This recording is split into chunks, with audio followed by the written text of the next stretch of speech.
जय हिंद दोस्तों, बहुत बहुत स्वागत करती हूँ आपका आपके ही कार्यक्रम में। और नाम तो आपको पता ही है, कुछ भीगे पन्ने फ्रॉम यादों की किताब। और मैं आपकी फेवरेट आरजे नौमिता लेकर आई हूँ इस बार भी एक नई कहानी। और कहानी का नाम मैं बता रही हूँ, कहानी का नाम है 3 बच्चे, जिसे लिखा है सुभद्रा कुमारी जी ने। तो आइए दोस्तों, शुरू करते हैं इसे। मेरे बच्चों में से प्रत्येक ने अपने लिए एक एक बागीचा लगाया था। आगे सुभद्रा कुमारी जी लिखती हैं कि बागीचा क्या, फूलों की छोटी छोटी क्यारियाँ थी। एक दिन सवेरे एक दिन सवेरे हम दोनों ने देखा कि उन क्यारियों में फूल खिलाए हैं। बच्चे ही तो ठहरे, हर एक को अपनी अपनी क्यारी के फूल अधिक सुंदर जान पड़े। और इसी बात पर उन तीनों में लड़ाई छिड़ गई। हर एक का कहना था कि उसकी क्यारी के फूल सबसे सुंदर हैं। आगे लेखिका लिखती हैं, बात बढ़ते बढ़ते फूलों से हटकर दूसरे ही क्षेत्र में जा पहुंची।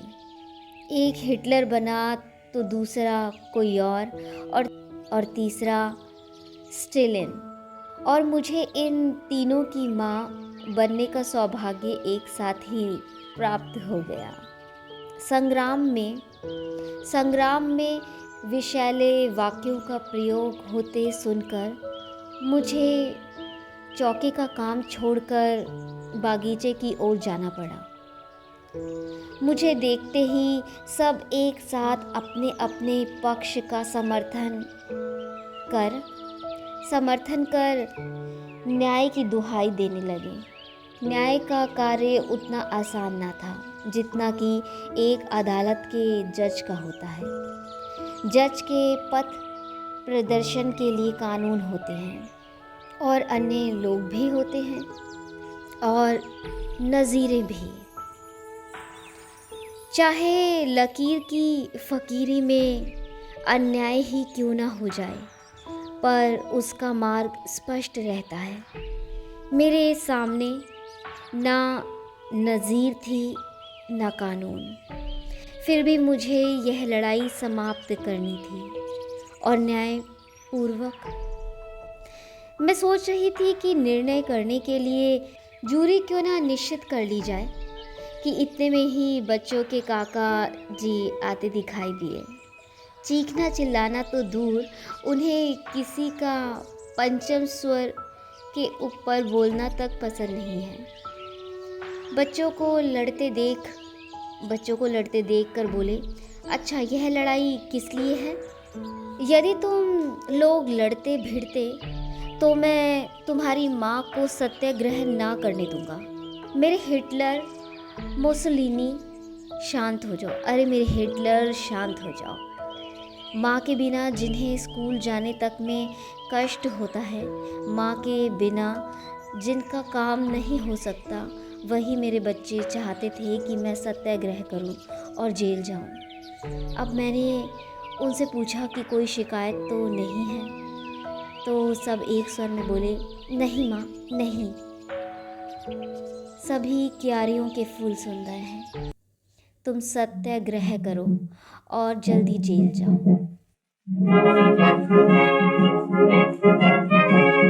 कदम कदम बढ़ाए जा, खुशी की गीत गाए जा, ये जिंदगी है काम की, तो काम पर लुटाए जा। कदम कदम बढ़ाए जा, खुशी की गीत गाए जा, ये जिंदगी है काम की, तो काम पर लुटाए जा। कदम कदम बढ़ाए जा।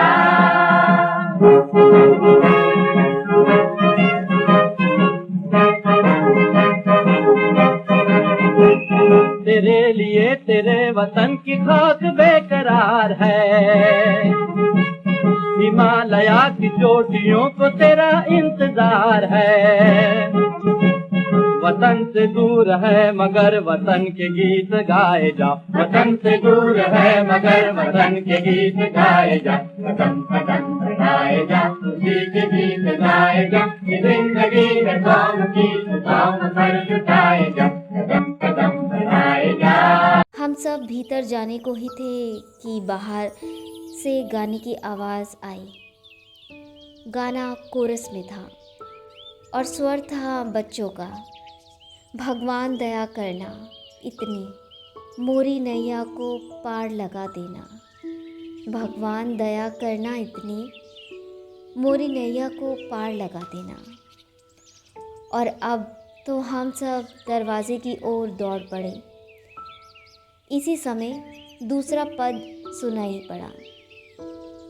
मैं तो इसी समय दूसरी लाइन सुनाई पड़ी। मैं तो डूबत हूँ मझधार पड़ी, मैं तो डूबत हूँ मझधार पड़ी, मोरी बैयाँ पकड़ के उठा लेना, मोरी बैयाँ पकड़ के उठा लेना। आगे लेखिका लिखती है, बाहर आके देखा 3 बच्चे खड़े थे, 2 लड़कियाँ और 1 लड़का। बड़ी लड़की होगी 10 बरस की, छोटे 8 और 7 के बीच में थी, और लड़का वह बड़ी की गोद में था, कोई 3 साल का। हम लोगों को देखते ही उन लोगों ने गाना बंद कर दिया। लड़के को गोद से उतार कर बड़ी ने ज़मीन से माथा टेक कर हमें प्रणाम किया। उसकी देखी छोटी लड़की और लड़के ने भी ज़मीन से माथा टेका, और तीनों ने अपने चिथड़ों में छिपे हुए पेट को दिखाकर यह बताया कि वे भूखे हैं। उसकी देखा देखी छोटी लड़की और लड़के ने भी ज़मीन से माथा टेका, और तीनों ने अपने चिथड़ों में छिपे हुए पेट को दिखाकर बताया कि वे भूखे हैं। बड़ी के हाथ में एक झोली थी और छोटी के हाथ में टीन का डिब्बा।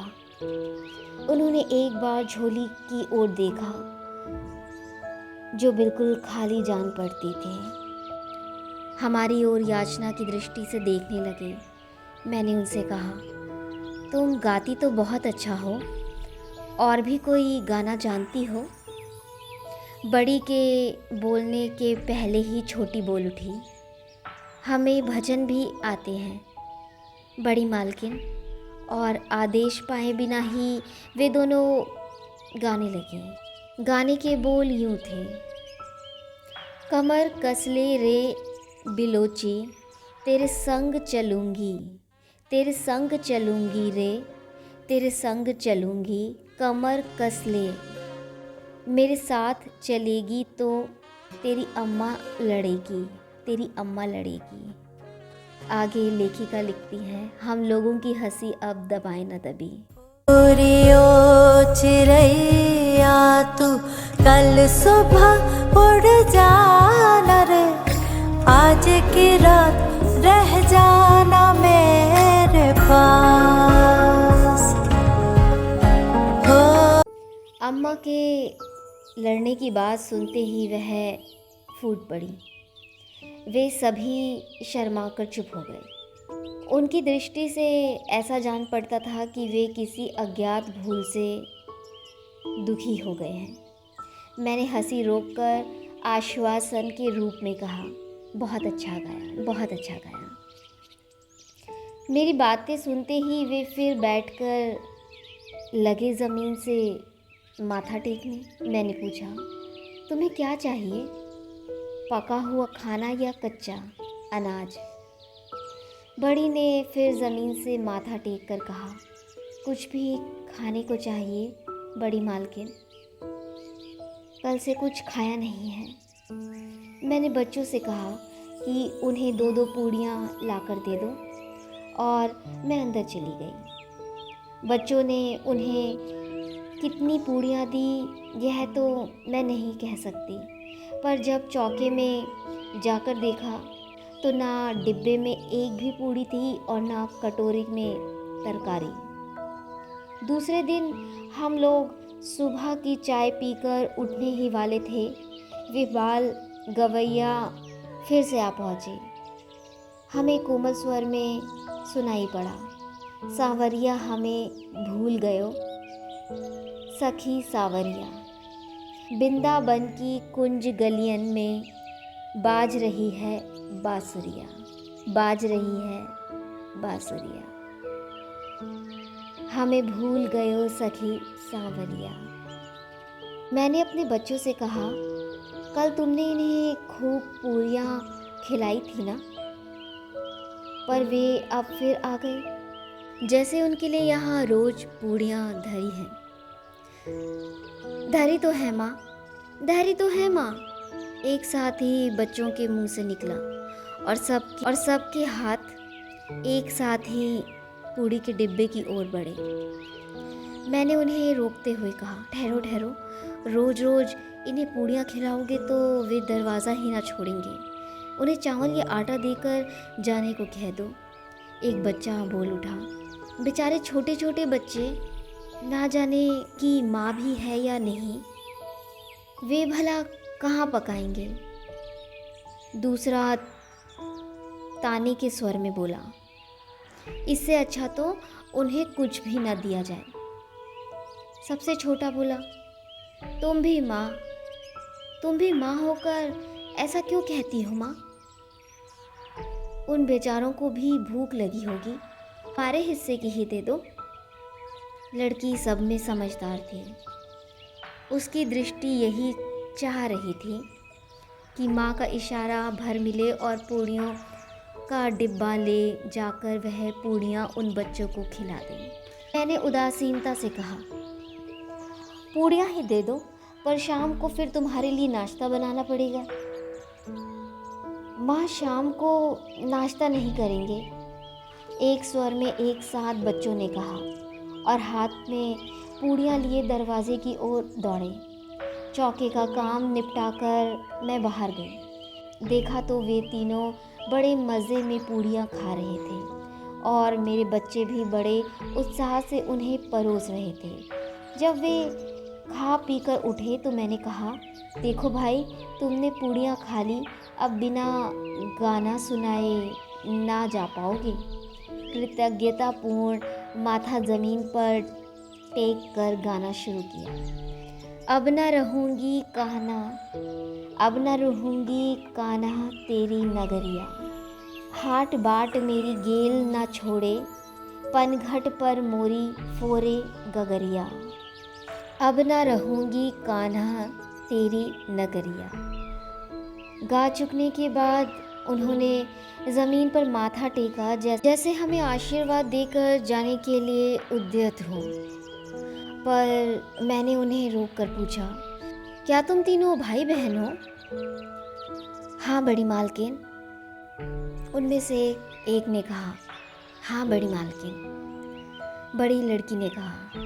मैंने उन्हें रोक कर पूछा, क्या तुम तीनों भाई बहन हो?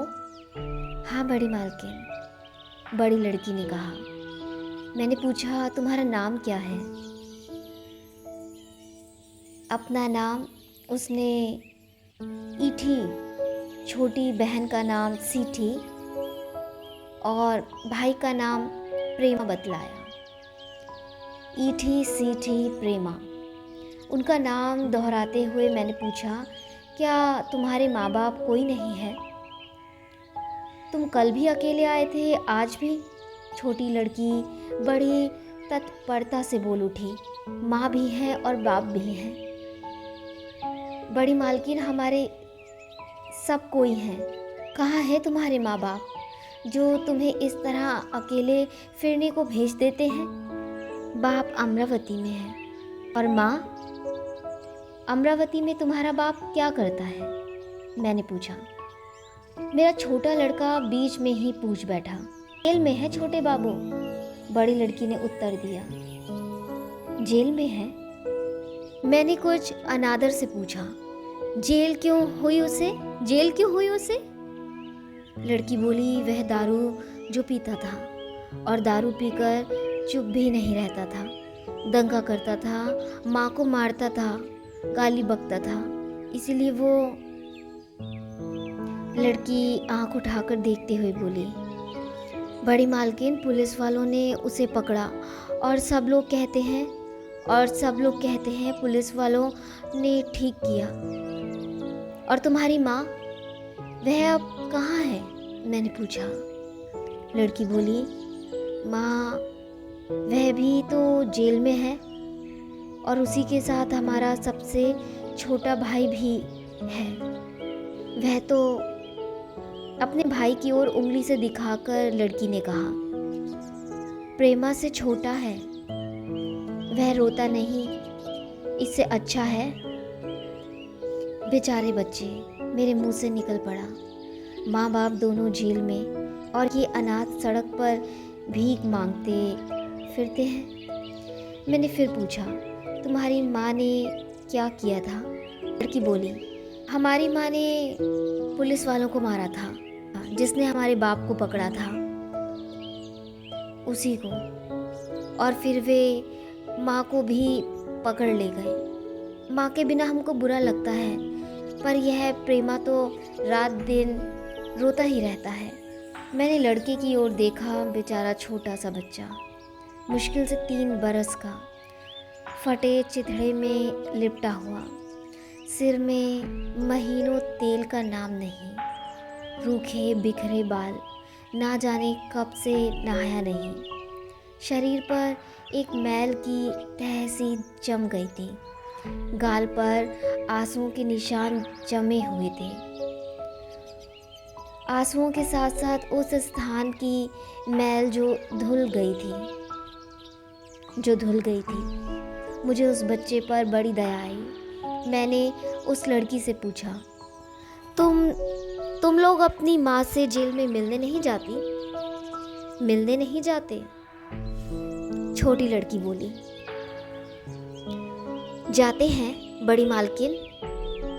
बड़ी ने कहा, 3 महीने में एक बार मुलाकात होती है।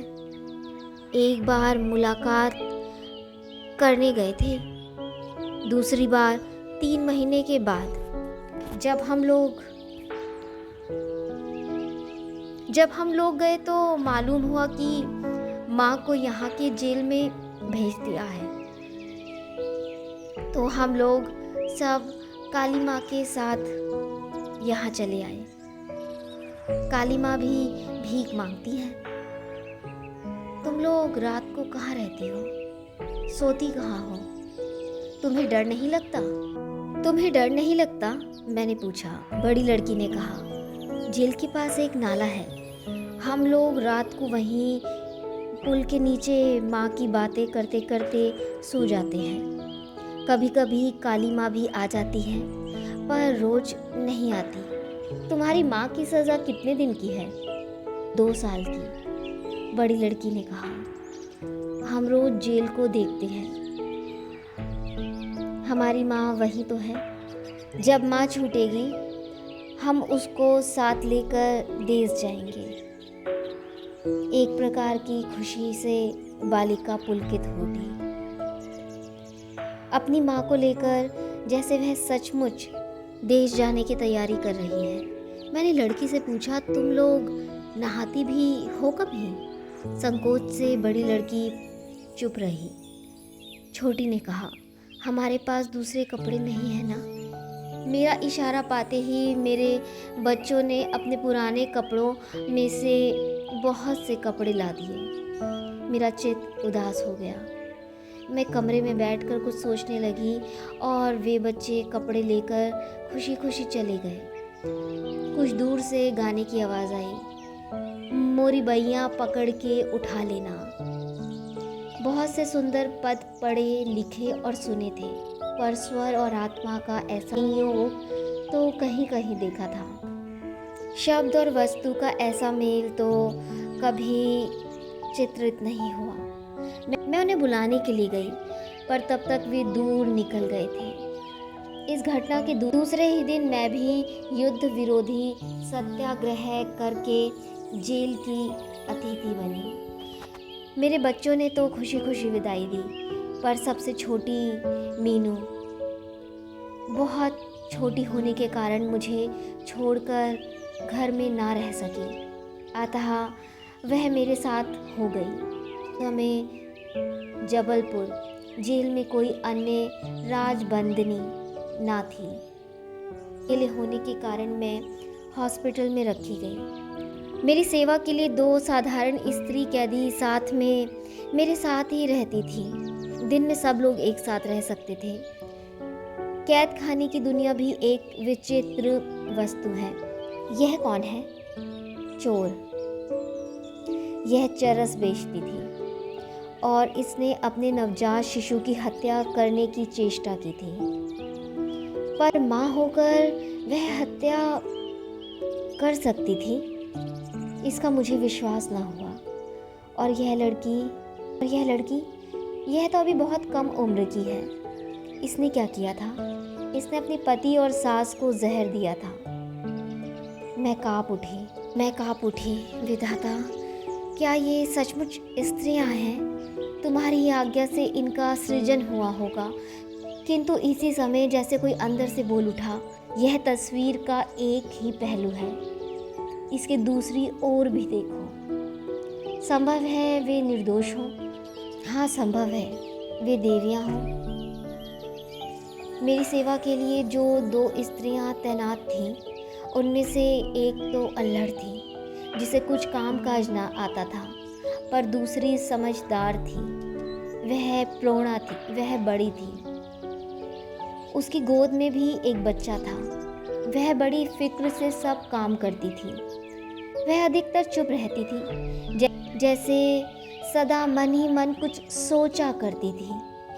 मीनू को तो उसने इस प्रकार हिला लिया था जैसे वह उसी की बच्ची हो। उसका खुद का बच्चा पाँव चलता और मीनू चलती उसकी गोद में।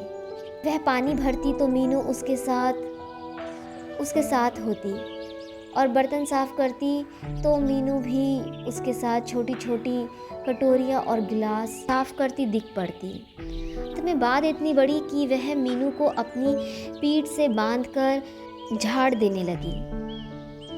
उसका नाम था लखिया और मीनू के इस नए संबंध में लखिया के बच्चों को जो अभाव ज्ञात हुआ, उसकी पूर्ति मैं उसे मीनू के फल और मिठाई देकर करने लगी। वह प्रायः मेरे ही साथ खेला करता। बागीचा सींचने से मीनू को थोड़े ही दिनों में स्वास्थ्य लाभ होता दिखाई दिया। मैं बहुत सोचती थी कि यह लखिया कौन है, यह जेल क्यों आई। एक दिन अचानक मैंने प्रश्न किया, जिसका उत्तर मिला, ओह, यह बड़ी खतरनाक औरत है, इसने पुलिस को मारा है, पर हमने उसका दिमाग ठीक कर दिया है। आपको कोई तकलीफ तो नहीं देती? अचानक मुझे उन बच्चों की याद आ गई। उसकी माँ भी तो पुलिस को मारने के कारण जेल भेजी गई थी, और उसके साथ भी तो एक छोटा बच्चा था। पूछना मैंने कई बार चाहा, पर लखिया की गंभीर और उदास मुद्रा देखकर हिम्मत मेरी एक बार फिर न हुई। एक दिन रात को खूब पानी बरसा, खूब दहाड़ कर बादल गरजे और कड़क कर बिजली चमकी। मुझे अपने बच्चों की याद आ गई। छोटा लड़का डरा होगा। पलंग पर सोने पर भी वह बादलों के गरजते ही मेरे पास आकर सो जाता था। इसके साथ मुझे उन तीनों बच्चों की भी याद आई, जो बेचारे पुल के नीचे सोते थे।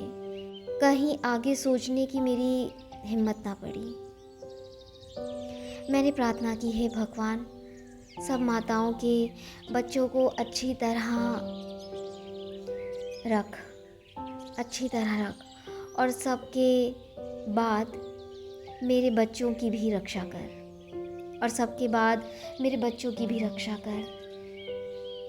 जेल में मेरे पास अखबार आया करते थे। जेल की सभी कैदी स्त्रियां लड़ाई की खबरें सुनने को उत्सुक रहा करती थीं। उन्हें विश्वास था कि एक दिन ऐसा होगा जब जेल के फाटक टूट जाएंगे और अवधि से पहले ही उनका छुटकारा हो जाएगा। मैं भी उन्हें यूरोप की लड़ाई और भारत के सत्याग्रह की खबरें सुना दिया करती थी। उस दिन शाम को अखबार आया। पढ़ते पढ़ते मेरा जी धक से हो गया। जबलपुर की ही खबर थी। कल रात एकाएक पानी बरसा और खूब बरसा। जेल के पास के नाले में 3 बच्चे बह गए। आगे लेखिका लिखती हैं, उन तीनों की लाशें मिली हैं। बहुत खोज करने पर भी उनकी शिनाख्त नहीं हो सकी। 2 लड़कियां हैं और 1 लड़का। ऐसा सुना गया है कि वे गाना गाकर भीख मांगा करते थे। मेरे घर पर आकर गाने वाले उन 3 बच्चों का चित्रण हठात मेरी आंखों के सामने खिंच गया और ऐसा जान पड़ा जैसे दूर से कोई गा रहा है। मैं डूबत हूँ मझधार पड़ी, मुरी बहियाँ पकड़ के उठा लेना। अखबार रखकर मैं आंसू रोकने का प्रयत्न करने लगी। अचानक मेरे मुंह से निकल गया, बेचारे बच्चे। लकिया पास ही बैठी मेरे लिए चाय तैयार कर रही थी। उसने पूछा, क्या खबर बाई साहब? अरे उदास क्यों हो गई? बच्चों की याद आ रही है क्या? मैं उसे कुछ उत्तर ना दे सकी। वह फिर बोली, थोड़े ही दिन तो और रह गए हैं बाई साहब, कट ही जाएंगे। फिर बच्चे अपने बाप के साथ तो हैं, फिक्र क्यों करती हो? उसकी ओर देखने की मेरी हिम्मत नहीं थी, पर मुझे ऐसा जान पड़ा कि उसने बात खत्म होते ना होते एक गहरी सांस ली और आंखों के आंसू पोंछ लिए। मैंने अपनी सब शक्ति संचित करके उससे पूछा, लखिया तेरे और बच्चे हैं या यही एक है? आंखों में आंसू और होठों पर एक हल्की सी मुस्कुराहट के साथ वह बोली, एक ही क्यों बाई साहब? मेरी बच्ची की ओर इशारा करके, यह बिटिया भी तो है। मैंने कहा, ये तो जेल के भीतर है, जेल के बाहर कितने बच्चे हैं? लखिया एक गहरी सांस लेकर बोली, जेल के बाहर बाई साहब वो तो भगवान के हैं, अपने कैसे कहूँ। और इसके बाद वह अखबार की खबर पूछती ही रह गई, पर मैं उसे कुछ भी ना बता सकी। सुभद्रा कुमारी चौहान। धन्यवाद दोस्तों, आज के लिए बस इतना ही। इसी तरह हर सप्ताह मैं आपके लिए हर बुधवार को ऐसी ही प्यारी प्यारी और कहानियाँ लेकर आती रहूँगी। दोस्तों, आज के लिए बस इतना ही। अगले सप्ताह बुधवार शाम 7 बजे फिर मिलेंगे। तब तक आप एंजॉय कीजिए और उम्मीद करती हूँ कि आपको हमारा कार्यक्रम बेहद पसंद आ रहा है। अभी के लिए आपको एक प्यारे से गीत के साथ छोड़े जा रही हूँ। अभी के लिए आप इस गीत को सुनिए और सुनना ना भूलें रेडियो उड़ान, अ फ्लाइट ऑफ लाइफ, ज़िंदगी की उड़ान। आपको हमारा कार्यक्रम कैसा लगा कमेंट करके आप हमें ज़रूर बताएं। आप हमसे इंस्टाग्राम के माध्यम से, यूट्यूब के माध्यम से और फेसबुक के माध्यम से भी जुड़ सकते हैं और आप हमारी रेडियो उड़ान की ऐप को गूगल प्ले स्टोर से भी डाउनलोड कर सकते हैं। आप हमें अपने पत्रों के माध्यम से भी मेल कर सकते हैं। हमारा ईमेल आईडी है www.radioudan.com और आप हमारे इस कार्यक्रम का पुनः प्रसारण गुरुवार दोपहर 2 बजे भी सुन सकते हैं।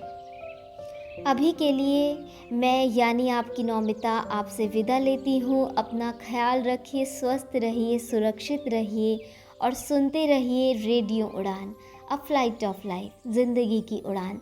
एक उड़ान ऐसी जिसकी कोई सीमा नहीं होती। जय हिंद दोस्तों, जय हिंद।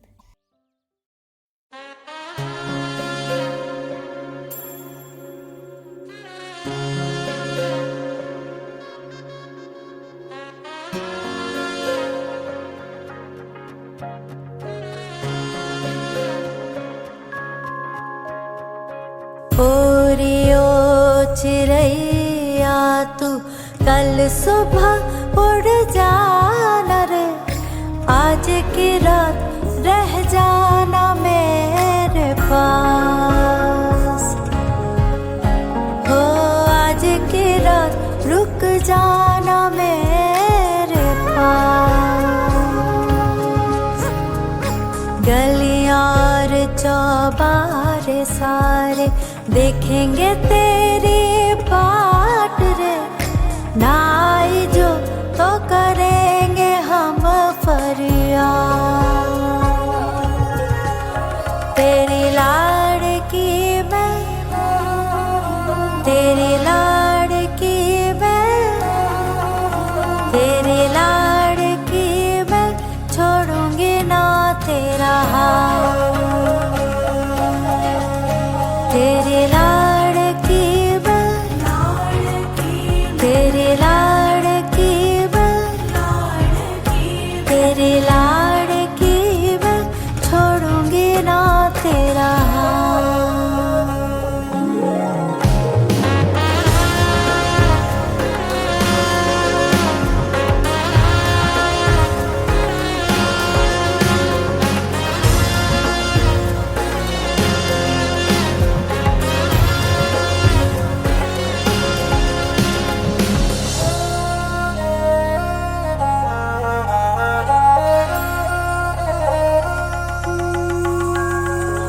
डोरी खींची डोरी, पलने की तूने मोरी, मेरे सपनों को झुलाया सारी रात। भले बगिया तेरी छोड़ी, भले नींदिया तेरी चोरी, बस इतनी सी बात तो रखियो मेरी